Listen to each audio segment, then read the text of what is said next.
लद्दाख के मेरे भाइयों और बहनों, आज बड़े दुखी हृदय के साथ आपसे रूबरू होना पड़ रहा है। हम जानते हैं कि लोकतांत्रिक व्यवस्था में अपनी बात कहने का सभी को हक है और कहनी भी चाहिए।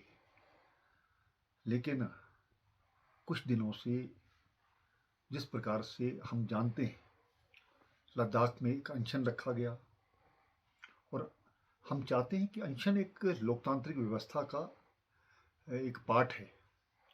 लेकिन पिछले एक दो दिनों से जिस प्रकार से लोगों को भड़काया जाना, नेपाल और बांग्लादेश के साथ उसकी तुलना करना, कुछ लोग हम आने वाले समय में आग लगा देंगे, ये कर देंगे, पोलिटिकल पार्टीज़ के ऑफिस को करेंगे, लोगों के घरों में जाकर के उनको मारेंगे। ये कौन सा तरीका है? इस प्रकार के जो तरीके हैं, इसको हम लोकतंत्र की व्यवस्था के खिलाफ मानते हैं। हम जानते हैं पिछले दिनों से जो एक मांगों को लेकर के बात चल रही है, केंद्र सरकार द्वारा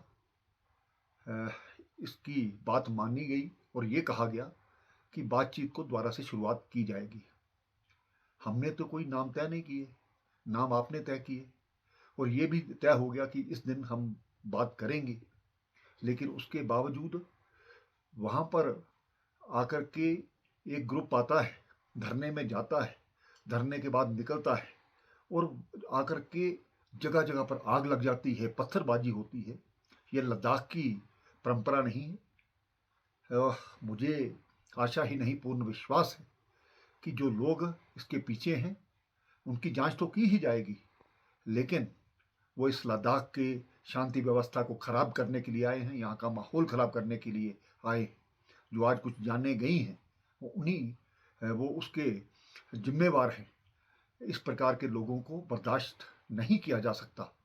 मैं एक बार ये जो लोग भड़का रहे थे, मैं शांति व्यवस्था की दोबारा से अपील करता हूँ और जिन लोगों ने आज के इस सभी व्यवस्था को खराब करने के लिए ये कोशिश की, जब हमने सुबह यहाँ पर सीआरपी पुलिस को डिप्लॉय किया था, सिर्फ ठीक है एक बंद का आह्वान किया गया उस व्यवस्था को बनाने के लिए, लॉ एंड ऑर्डर रखने के लिए।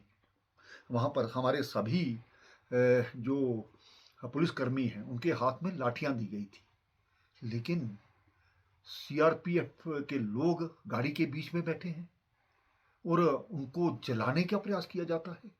ये कहाँ का इंसाफ है? क्या हम अपने जवानों की जान इसी प्रकार से जाने देंगे? उसके बाद कुछ लोग डायरेक्टर जनरल पुलिस, जो कि यहाँ की लॉ एंड ऑर्डर को मेंटेन रखते हैं, कई वर्षों से यहाँ पर सेवा का काम कर रहे हैं, उनकी गाड़ी पर बड़े बड़े पत्थर मारे जाना, ये कहाँ का इंसाफ है? क्या इसके पीछे कोई साजिश करने वाले लोग नहीं हैं? मैं लद्दाख के शांति प्रिय लोगों से ये कहना चाहता हूँ, आप इस चीज़ को समझिए। कुछ लोग अपने मफाद के कारण से पूरे लद्दाख की जो सुरक्षा व्यवस्था है उनको खराब करने का प्रयास कर रहे हैं। मैं लद्दाख की जनता के साथ हूँ, मैं लद्दाख के नौजवानों के साथ हूँ और लद्दाख के नौजवान जब भी मुझसे मिलने आते हैं, मैंने कभी किसी को मना नहीं किया। और जिस प्रकार से उनके भविष्य की हम बात सोच रहे हैं, चाहे वो टूरिज़्म के माध्यम से, चाहे वो एजुकेशन के माध्यम से या हेल्थ के माध्यम से, और नई नई नौकरियों का यहाँ पर नोटिफिकेशन जारी हो रही है। कुछ लोग चाहते हैं कि कोई भी व्यक्ति यहाँ पर नौकरियों में ना जाए, उनका रिकॉर्ड ख़राब किया जाए, उनका फ्यूचर ख़राब किया जाए। क्या उनका जो पुलिस का रिकॉर्ड है वो ख़राब नहीं होगा? इस चीज़ को समझने की ज़रूरत है। और मैं एहतियातन तौर पर हमने कर्फ्यू लगाया है। उन लोगों को भी बख्शा नहीं जाएगा जिन लोगों ने यहाँ पर माहौल ख़राब किया है। और मैं आपके माध्यम से भी ये कहना चाहता हूँ कि यहाँ पर लोगों की जो इन्वॉल्वमेंट है इस शांति व्यवस्था को बनाने में होनी चाहिए। हमारी जो रिलीजियस लोग हैं, हमारे जो राजनीतिक पार्टियाँ हैं, मैं उनसे भी अपील करता हूँ कि इस प्रकार के जो लोग जो उनको चिन्हित कीजिए, आइडेंटिफाई कीजिए और उनको रोकिए।